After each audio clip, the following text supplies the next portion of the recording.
We respect the ICJ's role and independence. It's up to the court to monitor Israel's compliance. We've noted our concerns previously about this case, which we don't think is helpful in the goal of achieving a sustainable ceasefire. While there has been some progress in some areas of humanitarian relief, Israel must do more to make good its promises, and I'm pressing them on this directly. I regularly review advice about the situation in Gaza. Our position on export licences remains unchanged, but we of course keep this under review. I thank the Noble Lord for his answer, but of course events have moved on since my question was laid. The ICC prosecutor has made applications for 5 arrest warrants alleging war crimes and crimes against humanity against senior Hamas leaders and the Israeli Prime Minister Benjamin Netanyahu and the Minister of Defence. The prosecutor was advised to do so unanimously by the independent panel of experts, our own Baroness Kennedy of the Shores among them, which has set out why it believes there are reasonable grounds to believe Mr Netanyahu and Mr Gallant have committed war crimes and crimes against humanity. Surely it is now obvious that the UK should immediately at least suspend arms exports licences to Israel, given the clear risk that continuing them would put the UK in breach of international law. And surely the Noble Lord the Minister will confirm here that the UK accepts the jurisdiction of the court in this case under the Rome Statute that the UK helped to write and, of course, agreed to. Well, what I'd say to the Noble Lady is the last time I was asked to make a sort of political declaration outside our normal process of reviewing arms export licences and simply say we wouldn't sell any more arms to Israel. Just a few days later, Iran attacked Israel with a hail of over 140 cruise missiles, and I think that position of acting outside our normal processes would have been completely wrong.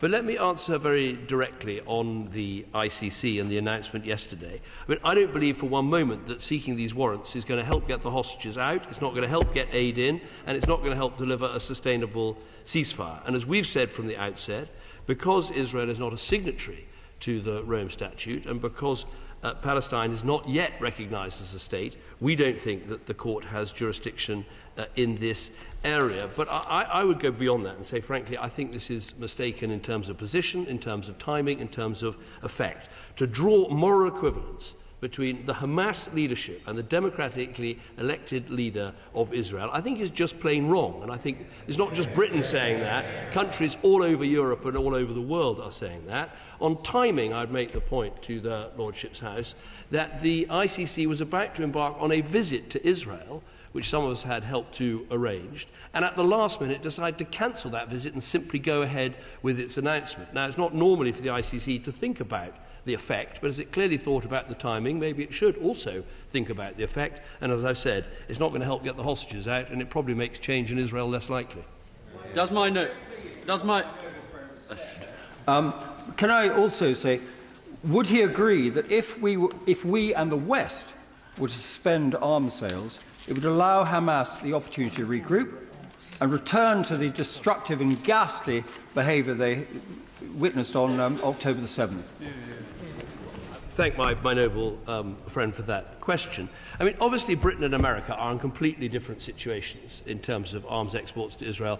Our exports are less than 1% of the total, so not a meaningful amount, whereas obviously the United States is a far bigger provider. But as I say, I think acting outside our proper processes, where we have a process going through Israel's commitment, Israel's capability and Israel's compliance with the rules laid out in our export criteria, acting outside those guidelines, I don't think would be the right thing to do for the reasons I've given. The Foreign Secretary recall in 2014, in the conflict between Israel and Hamas, that he agreed with us on these benches that in that conflict, where there were just over 2,000 Palestinian casualties, then the Prime Minister decided to pause military equipment licences to Israel on the basis of a position of disproportionate response by the Israeli military. That was the normal procedure which he's referred to. So do we take it now that his view is that the Israeli military response currently is proportionate? And when it comes to the ICC, will the Foreign Secretary reassure me that notwithstanding any of his opinions about the ICC, we will honour every obligation the United Kingdom has signed up to in the Rome Statute? These are treaty obligations for when it comes to those who would be arraigned by the ICC. What I say to the noble lord, there's a bit of a difference between 2014 and now, and that is today. I'll tell you why. Today is day 227 when the hostages are still in captivity, including British citizens. And all of this relates to what happened on October the 7th. There was no October the 7th in 2014, so we are in a different situation. Of course, we respect the independence of the ICC, but just as we respect its independence, they should respect the independence of politicians, not to suddenly lose their voice and lose all their opinions about these things. I have a very clear view about what's happened, and I've been happy to share it with your Lordship's House. Well, I welcome the fact that the noble lord is supporting the independence of the ICC, absolutely vital. But I hope the noble lord can really truly find his voice, because when the UK supported UN Security Council Resolution 2417, which said that condemned unlawful denial of humanitarian access and an act of willfully impeding relief supply should be condemned, the noble lord on BBC said, Lord Cameron said, that Israel had not had a clean bill of health on allowing humanitarian aid to enter in Gaza.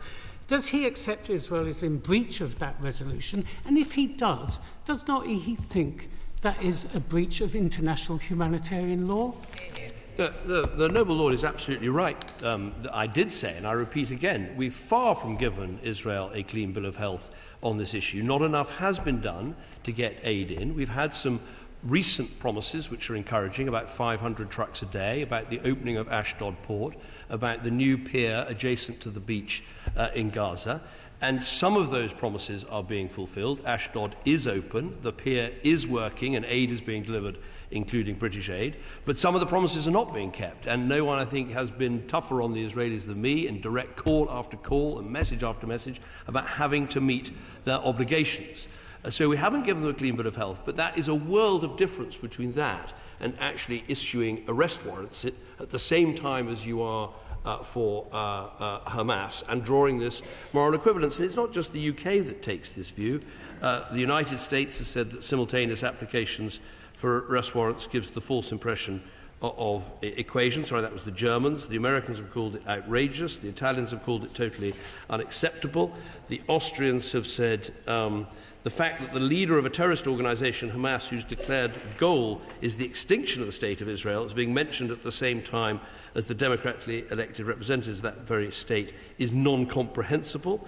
The Czechs have said that it's appalling and completely unacceptable. I'd say, actually, I don't want to get too political in their Lordship's House, but the odd man out in many ways is the party opposite that seems to be saying that it supports the ICC in every way. I have answered your question. Does my noble friend, the Foreign Secretary, share my concern that the continuing freezing whilst fully supporting Israel's right to defend itself and fully supporting its desire to degrade Hamas's military capacity, would the Foreign Minister not agree there is a legitimate worry about the use from the very beginning of the campaign of these 2,000-pound bombs, which in a very densely populated area are so difficult to use in a way which is both discriminate and proportionate? Absolutely agree that while Israel has the right to defend itself and Israel has the right to try and deal with Hamas and to prevent October the 7th happening again, it is important, and we've said this throughout, that Israel complies with international humanitarian law as they do so. Can my noble friend, the Foreign Secretary, does he share my concern that the continuing freezing of the now $430 million under the Israel-Norway Accord, this is largely from Palestinian tax revenues, that this actually, the withdrawal or the withholding of this money fatally undermines the authority of the Palestinian National Authority, and what more can he do to ensure that that money does get to them and quickly? I think my noble friend is absolutely right. One of the most important things we can do in terms of trying to bring this conflict to a conclusion is work on the political measures that are going to be necessary to deal with these problems. One of them is to strengthen the Palestinian Authority. And the Palestinian Authority needs the money that Israel is holding back from it, and we've pressed the Israelis about that again and again. And I would still say to the Israelis that, you can't fight something with nothing. You may not think the Palestinian Authority is ideal. You may think that it fails in many respects. But you need to find a partner that is not Hamas that you can work with in Gaza on the West Bank. And that partner should be the new technocratic government run by the Palestinian Authority. Second question, Lord West of Spithead. I beg leave to ask the question standing in my name on the order paper. My Lord, sanctions by the United Kingdom and G7 partners have cost Russia an estimated $400 billion, equivalent to 4 years of war funding, and contributed to a 30% fall in oil tax revenues in 2023. In many ways, the existence of the shadow fleet is a sign that sanctions are working. It's forcing Russia to spend billions to try and circumvent them. The UK is investing in the Joint Maritime Security Centre to track shadow fleet activity, and we are finalising new powers to sanction individual vessels. I thank the Noble Lord the Foreign Secretary for his answer. There's no doubt that sanctions are having an impact, and indeed you only need to look at all the Russian-flagged tankers pretty well are actually languishing in harbour.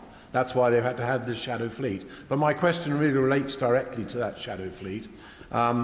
There are thousands of these ships, many of them under flags of convenience, which are being operated. They are not properly insured. They're not properly maintained. They're at the bottom end of the spectrum. Many, for example, are going through the Great Belts without pilots, coming down the North Sea, through the Channel, doing transfers in the Atlantic. It is a recipe for a disaster which will not be properly covered. We have huge clout in this country because we run merchant shipping, really. We have the insurance, we have all of the lawyers who can work in this area, the IMO. Can I ask the Noble Lord, isn't there more we can do to actually screw this down, to put even more pressure on them? The Chinese, I think, are careful because of secondary sanctions and care, but could we do more to try and stop this? Now, I think that Noble Lord is absolutely right to raise this. The things we've done, as he knows, is we've invested money in the Joint Maritime Security Centre. I think that is making a difference. We've sanctioned Turkish and Emirati shipping companies and owners involved in facilitating this shadow fleet. We deploy our diplomatic network to deter third countries where we can. We're working through the IMO. We're going to have this power to sanction individual vessels and their owners. But I think he's right to say there's more we can do. Fundamentally, these are mostly uninsured, leaky, unsafe, environmentally unsound ships, and we should be going after them whenever and wherever we can. And, it is possible, I think, to do more, particularly when they potentially threaten environmental disasters in the countries that they're going past. And one of the things we want to do at the forthcoming European Political Community meeting is work with partners to see what more we can do to take this weapon out of Putin's hands. My Lords, what assessment has His Majesty's government made of the fact that oil is being sold through China and India and then being resold, so in many ways circumventing the sanctions, and the fact that the other ships have been sanctioned and subject to secondary sanctions doesn't seem to have stopped those oil sales? Is there a way of further strengthening the sanctions so that they really bite? Also, it makes a good point. Obviously, there's been an effect on Russian revenues because of the price cap. But obviously a lot of sales are still going through using these shadow tankers and into other markets. One of the things we are trying to do here to make sure that refined product doesn't leak back into the UK is to make sure that all importers of oil and oil products into the UK must provide proof of origin to relevant enforcement authorities to demonstrate the goods are not of Russian origin. So we'll do that, but as I said in my earlier answer, there's probably more we can do with other countries, with allies, to chase down this shadow fleet wherever we can. It is, of course, true that the revenues for Russia from all fossil fuel exports are down considerably. But against that, of course, for crude oil on the high seas, they're actually going up for the simple reason they can't export processed products, and therefore they're concentrating on crude. Would it be possible to get directly at that swarm of ships on the high seas that the noble Lord West has pointed out to us by pressing to reduce the price cap from $60 to $30? That would, at one stroke, reduce the Russian revenues and reduce the possibilities of using these very leaky and dangerous ships as they wander around the globe. I think the Noble Lord, with all his experience, makes a very good point, and I'll certainly take that away and discuss with colleagues across government about whether there's more we can do to bear down on the price and whether that would be effective. I also think it's worth remembering we're talking really about 600 ageing oil tankers that are transporting predominantly Russian oil around the world. They don't have the support of any G7 services like insurance. So in all the ways we can, whether it's insurance, whether it's sanctions, whether it's environmental measures, or, as he says, the price cap, we're looking at everything we can.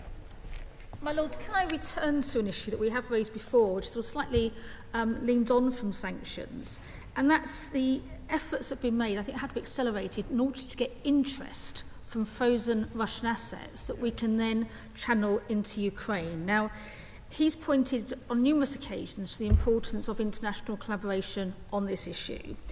And could he say something then in that regard about today's developments in Brussels and the upcoming meeting of the G7 finance ministers? You know, how quickly could this become operational, and will there be any need for primary legislation to ensure we can implement it? What I can say to the Noble Lady is that good progress has been made. I mean, to be frank about it, we would have perhaps gone for a more maximalist version of trying to use the frozen assets themselves, but this idea of taking the interest from the assets and using that for Ukraine to pay the interest on a larger loan that could be as much as 50 billion, that is the lead proposal at the moment. It's being discussed by finance ministers in the G7. I'm confident we will get there, but as we do, I think it's very important to say that we don't rule out taking further action on the frozen assets themselves, because I think we may well get to a time where Russia is paying, or should be paying, reparations to Ukraine for the damage that's been done, and at that point, those underlying assets that we still hold could be very important. My Lords, Crossbench. My Lords, last week in a debate on Ukraine, Lord Ponsonby and myself asked the Minister of State about the greatest idea you produced, and I think very creative, about using the assets that we've seized from Russia and turn them into money to help the war effort in Ukraine. His answer was, yes, he agreed with us, but you got to ask the Noble Lord, the Secretary of State for Foreign Affairs, because that is his idea. What I want to know, what have you done about it? What I've done about it is we had discussions at the G7 foreign ministers, so I've been talking to all our allies about why we should be doing this, the economic case, the moral case, the political case. I think that's widely accepted, but there is nervousness, particularly in some of the European countries where a lot of the assets actually reside. A lot of them are held in Euroclear, for instance. There is a nervousness about using the underlying assets straight away, and that's where this idea about using the windfall interest from them to roll that into something that's given to Ukraine so they can pay the interest on a much bigger loan. I think that is the lead idea. And I think here we mustn't let the best be the enemy of the good. Let's try and get the money out of the door into the hands of the Ukrainians so they can pay for the war effort at this vital time against Russia. But as I say, that won't rule out looking at the underlying assets, because of course they'll still be frozen. They won't be going back to Russia, and we can look at those again later. My Lords, connected with that question, may I congratulate my noble friend on his success in getting a long-term British commitment to Ukraine in military aid in its defence against Russia. I think we've committed something like $3 billion a year for until 2030. But of course, on our own, that is not going to be enough. We need other countries to make that same sort of long-term commitment. What can this government do to persuade other governments to back what we have done? Well, I think the best thing that we've done is to announce that the $3 billion, he's right about the figure, is not just this year and next year. It is for as many years as Ukraine needs it. And that gives us the ability, just as we have with the 2.5% spending pledge, to go to other partners in NATO and elsewhere and say, we've made this pledge. If you make this pledge too, we can give the Ukrainians the certainty they need that the money will be there to support not just the munitions, but also the vital economic measures they need as well. My Lord, the Minister is quite wrong. Minister. When previous debates on sanctions, I've raised questions about the ability for ministers to exempt British overseas territories from the shipping components of our sanctions. Can the Foreign Secretary reassure me that not one single member of the Shadow Fleet will be able to get a landing licence into a British overseas territory? question, and I will go and double-check, but my understanding is that we are trying to track this shadow fleet wherever it goes and use that information so that countries can use environmental legislation, insurance legislation and other legislation to confiscate them and stop them moving. And that must be the case in our overseas territories, but I will double-check that's the case. The Secretary of State is quite wrong that it's in other capitals that the Russians have the greatest investment. The greatest Russian investment is here in London, in property. The sale of Chelsea, that Abramovich, all of that money is here. And the Secretary of State said at the last question time, he said it before, that he wants to do something about it, but he's done nothing about it. The European Union is calling for action, and now, at the last meeting of the Council of Europe, I took part in a debate where the Council of Europe almost unanimously asked the United Kingdom to do something about it. Why is he not doing it? What legal obligations, legal obstructions, impediments are there stopping him to take some real action? Well, we have taken real action. We have sanctioned 2,000 individuals and entities under the Russian sanctions regime, over 1,700 of which were sanctioned since the full-scale invasion. So we've taken huge steps. But the point I make to the noble lord is there is a difference in scale, even with the riches of Abramovich, and we'll come on to that. There's a difference in scale between the individuals that we've sanctioned and the Russian sovereign assets that are invested in things like Euroclear and in a lot of the European central banks and elsewhere. There is a difference in scale, and that's why the windfall interests from them are so important. On the issue of Abramovich, we're doing everything we can to try and make sure that that massive amount of money that is in trust can start flowing into Ukraine for the benefit of Ukrainian people and Ukrainian charities. It's a complicated issue, and I can go into more detail if you would like, but we're working very hard on it. Third question, the Lord Bishop of Southall. I beg leave to ask the question standing in my name on the order paper. The United Kingdom enjoys a long-standing and close partnership with South Africa. In November 2022, His Majesty the King welcomed the President of South Africa to London for the first state visit of his reign, and we look forward to continuing this relationship after South Africa's elections on the 29th of May. Priorities would include boosting trade links, which are already worth £10.4 billion, tackling climate change and energy security, and working together to promote democracy and peace as South Africa looks forward to its G20 presidency in 2025. Thank you to the noble lord and the Secretary of State for his answer. In recognising South Africa's significant role and potential as a global partner, would he agree with me that with a new government there is an opportunity to renew momentum and engagement through existing aid programmes in supporting NGO and important strategic church partnerships, particularly as they further their endeavours in ongoing reconciliation and bridge building? And is it also an opportunity for His Majesty's government to find additional ways to support South African aspirations for economic equality, especially in light of the extreme hardships arising from financial disparities in the country?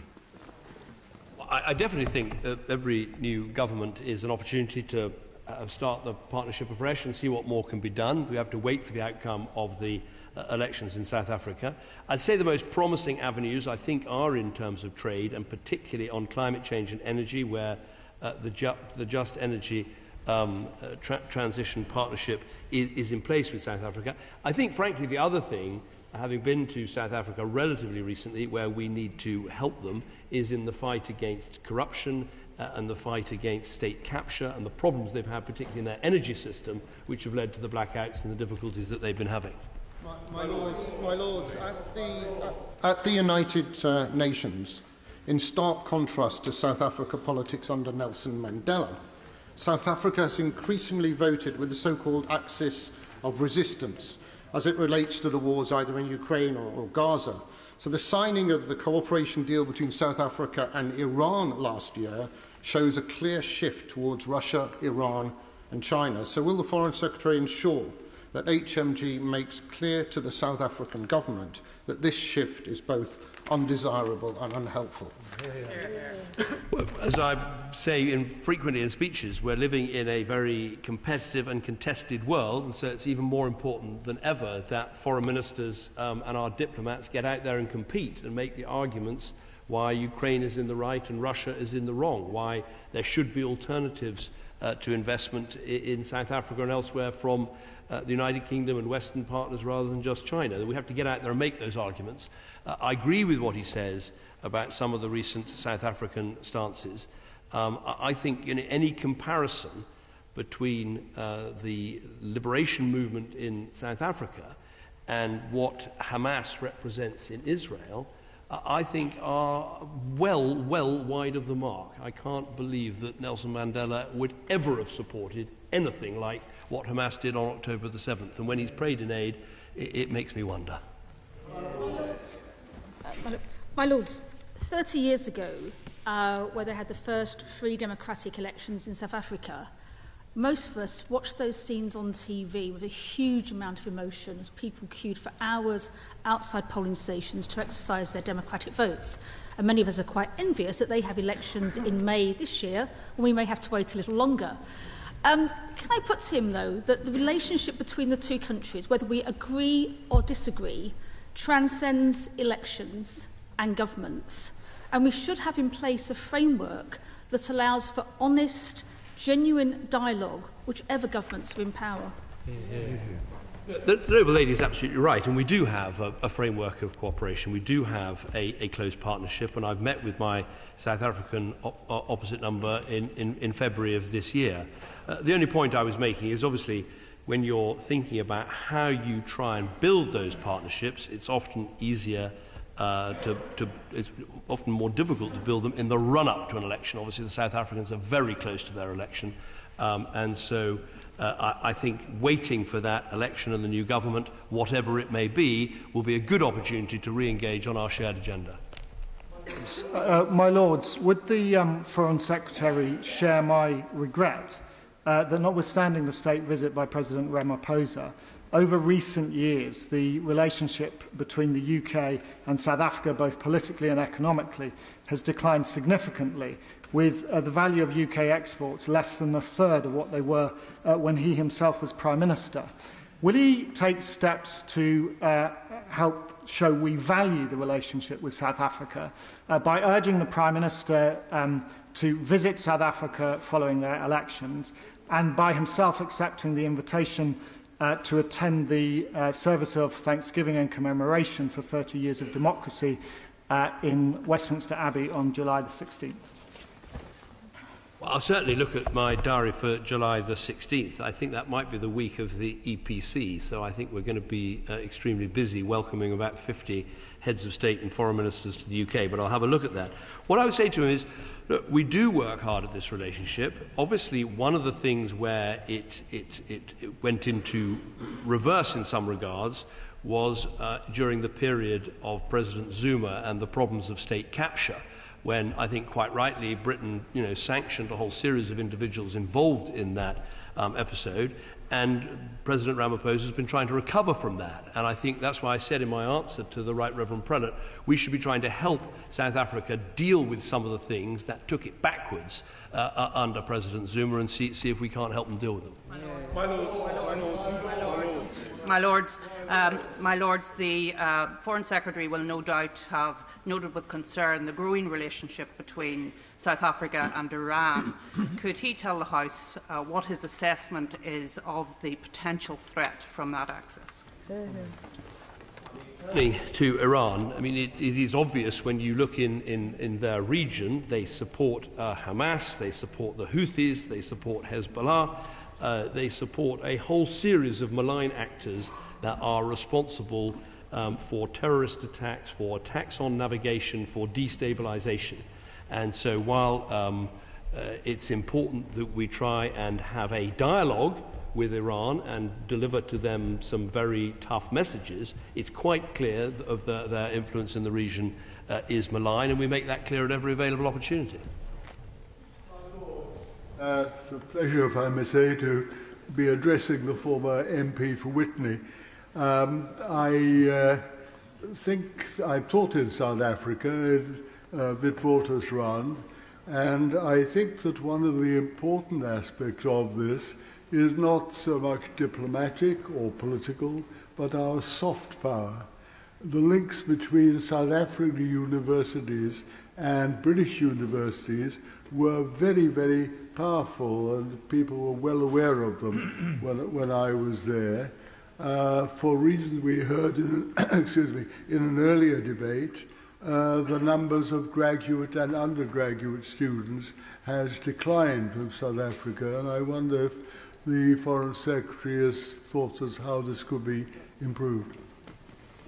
I think the Noble Lord is completely right that soft power links and people-to-people links are incredibly important. I mean, I caught the end of the previous debate. The point I would always make, even before the introduction of this graduate route with the ability to stay on for 2 years, is I think Britain has an incredibly clear offer to international students around the world, which is if you have an English language qualification and a place at a British university, there's no limit on the numbers that can come. And while we have the important debates in this House about the rules we should put in place, that message now needs to go out loud and clear to every country, including South Africa, with whom we have so many great links. My Lord, soft power is a very important aspect of how Britain projects its power across the world. We've mentioned the memorials, the Remembrance Service at Westminster Abbey and the links between South African and British universities. This may sound like a superficial point, but it is not. When I went to the Chelsea Flower Show yesterday, I asked a gardening expert what was the best garden to go and visit, and she said it's the South African garden. It's the first time they've been here for 4 years. It may sound odd for me to say it, but I suspect the Foreign Secretary would get the best headlines in South Africa this year if he went with the South African High Commissioner to visit that garden. Is this not an example of how, while there are hard issues that we have to debate with our friends and allies across the world, soft power also goes a long way in terms of enabling those conversations? I'm embarrassed to admit to my noble friend that I've already been, and indeed enjoyed a very nice glass of South African white wine while looking round it. My lords, the Noble Lord is very right when he said we're living in a contested world. At the moment in Africa, I come from Uganda, Russia and China are the greatest investors. They build hospitals, they build schools, they build roads, and a lot of money that occasionally used to be spent by people in this country, Russia, I'm afraid, and China are taking over. And I suspect the reason is because some of the new governments and their politics find it easier to deal with their two new colonial powers. What is it that we need to do to reawake ourselves on what made in Britain used to be great as I was growing up as a little boy in a village in Uganda? I think it's a very important question. In fact, I was discussing it with the Gambian Foreign Minister this morning, who was making the point to me about how much more democratic and equal the Commonwealth was than the Francophonie, and how much he enjoyed that the Gambia are now back in the Commonwealth. And I think that's one of the frameworks we can use. Larry Summers famously quoted an African leader saying, the trouble is when you come, you give us a lecture, and when the Chinese come, they build us a road. And I think there's sense in that, which is that we've got to demonstrate we're a willing and an effective partner.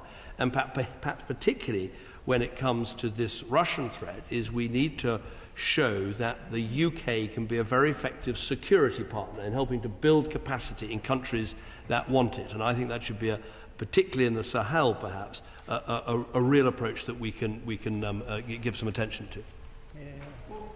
Lord Brown of Ladyton. My Lords, I beg leave to ask the question standing in my name on the order of paper. We use all of our levers to address the issue of hunger during conflict. We use our diplomatic efforts, including in countries such as Sudan and in Gaza, where we push for humanitarian access. We use our funding and expertise as a development superpower, with £365 million of bilateral overseas aid spent on food security-related sectors. And we work through multilateral organisations, including at the United Nations, under Resolution 2417, to call out the perpetrators of conflict-induced food insecurity. My Lords, most conflict-related starvation occurs in internal, not international conflicts, most recently in South Sudan and Gaza. On the 15th of April, warning of famine in Sudan, the Foreign Secretary wrote that anyone supporting those responsible must be held to account. To what mechanism of accountability was the Noble Lord referring? And given the ICC's prosecutor's action in seeking warrants partly on the grounds of causing starvation as a weapon of war, that question is pertinent. In 2019, Article 8 of the Rome Statute unanimously was amended to include deliberate starvation as a war crime, even in internal conflicts. Why, given the increasing prevalence of such acts and the UK's support for the amendment 5 years ago, have we not yet ratified it? Well, he's absolutely right that the Article 8 amendment was something that we supported, and we haven't yet put that in place. It's still under discussion, and we want to get that right. But I don't think that prevents us from taking action, including in Sudan, where we are trying to restart the Jeddah process between the combatants and make sure that we get aid into Sudan. So I think those are steps that we can take and take now. My Lord, it isn't just conflict-induced starvation. That the reality is that the world faces an increasing shortage of food, and this will become an increasing challenge with the interaction of population explosion and climate change. Just look at one continent, Africa, part of which is crops are totally destroyed by drought, other part of it totally destroyed by floods, and that replicated in other continents in the world. And is it not clear now that the question of hunger and starvation is now going to be a major issue as the population increases and as the weather becomes more erratic as well? I think my local friend is completely right about that, and we can see from the statistics that acute food insecurity is at a 5-year high, and the global report on food crises this year indicated that over 281 million people worldwide face high levels of food insecurity. I would agree with him that climate change has an impact, population can have an impact, but I think the thing that is driving this insecurity at the moment across Africa and elsewhere is conflict. And I think that it's trying to unlock some of the peace processes in those conflicts where we could have the biggest influence. Lords, the ICC Chief Prosecutor has said that there are reasonable grounds to accuse the Prime Minister and Defence Minister of Israel of a potential war crime, as we've heard, and I quote, and that war crime is the starvation of civilians as a method of warfare. And I note that he says he will be respecting the ICC process. Does he agree that 90 trucks via the sea bridge hardly matches up to the 4,500 trucks prevented from entering via Rafah, and that as a first step, funding must be restored to UNRWA, on whom the aid agencies heavily depend for logistics and delivery capacity? Well, let me take both parts of those questions. In terms of the entry of aid into Gaza, it is absolutely right that Israel has not met its promises in some areas, like the 500 trucks a day, but in other areas, like having this new pier on the beach in Gaza where aid, including British aid, has been distributed from, that is a step forward. Opening Ashdod port, where flour for bakeries has been delivered, that is a step forward. Those, to me, don't look like acts of a nation embarked on genocide and war crimes. But of course we must keep up the pressure elsewhere. On UNRWA, I totally understand and respect the fact that they are vital for being able to the onward distribution of aid, and I discussed this with the head of the World Food Programme just last week. But we have to be cognizant of the fact that reports that there were UNRWA staff involved in October the 7th need to be properly investigated and properly dealt with. There are 2 reports that have been commissioned. We've only had one of them. I want to see that second report, and I want to see really strong undertakings from UNRWA so that we know our money is going to the right cause. My noble friend mentioned, of course, Sudan, and the noble Lord, the Secretary of State, is absolutely right to talk about conflict and food insecurity. And one area, of course, is in Tigray, in Ethiopia. And, of course, actually that conflict has spread much wider than Tigray, and that food insecurity is running extremely high in Ethiopia. And certainly the figures I've seen, 60 to 70% of pregnant and breastfeeding women in the north are experiencing malnutrition, something that will carry on for many, many years, affecting those children. Can the Noble Lord tell us exactly what we are doing with the Ethiopian government to sort of halt that extension of such an evil thing like malnutrition that's affecting women and girls and children? What I can tell the Noble Lord is that we co-hosted a humanitarian pledging conference in April in response to the rapidly escalating needs in Ethiopia. The conference mobilised $610 million towards the billion we think is needed, and at that conference the Deputy Foreign Secretary announced £100 million in humanitarian funding, and he's also travelled to the region and meets and speaks regularly with President Abiy.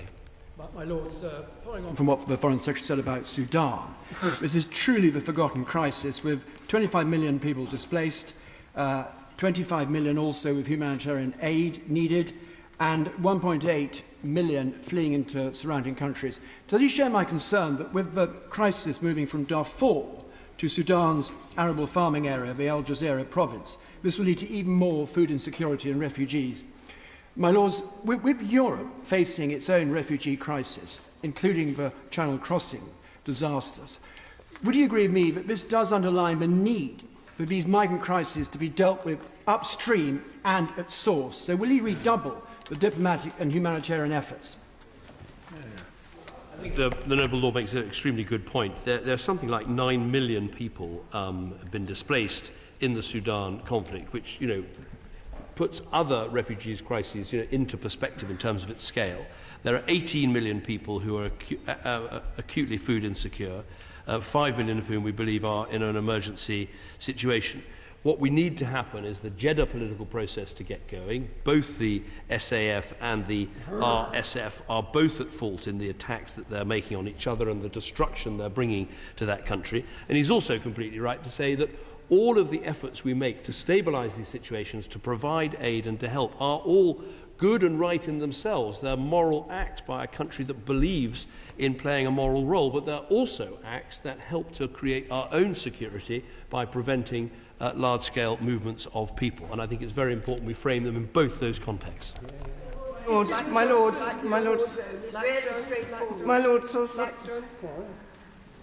does the Foreign Secretary agree that the other countries which initially blocked funding for UNRWA have now restored it, with the exception of the United States?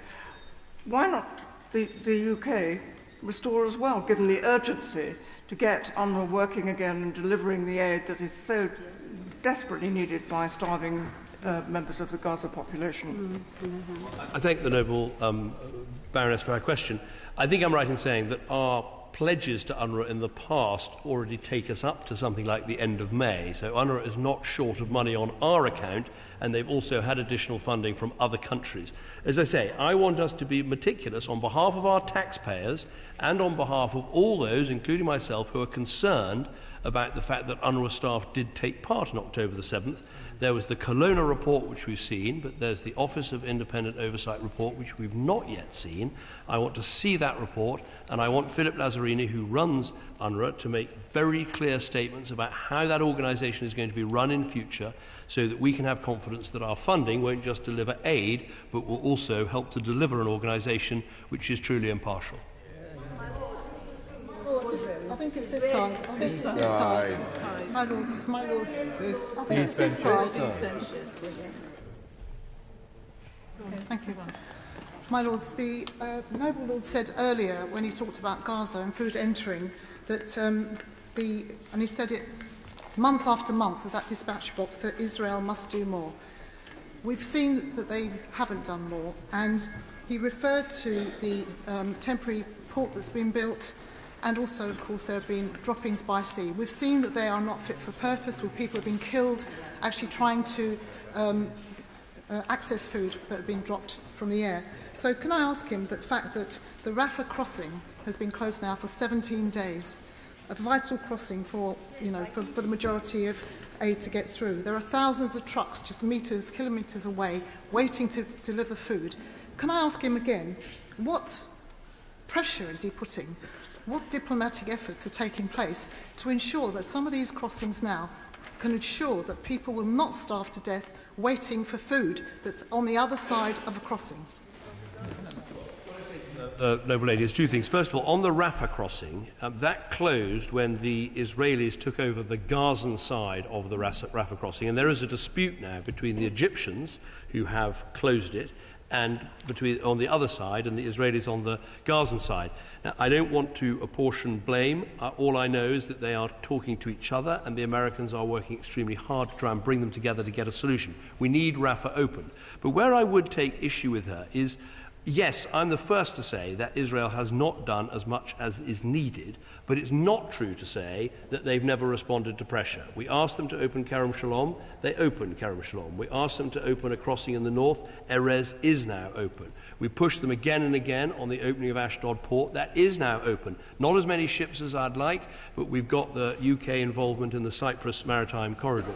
And also the Americans and others and ourselves said that, if they would accept a pier on the beach, we don't think it's necessarily the best way of doing things, but it does mean the aid goes directly into Gaza. That is now there. So it's not true or fair to say that action hasn't been taken. It just hasn't been enough, and we will keep pushing.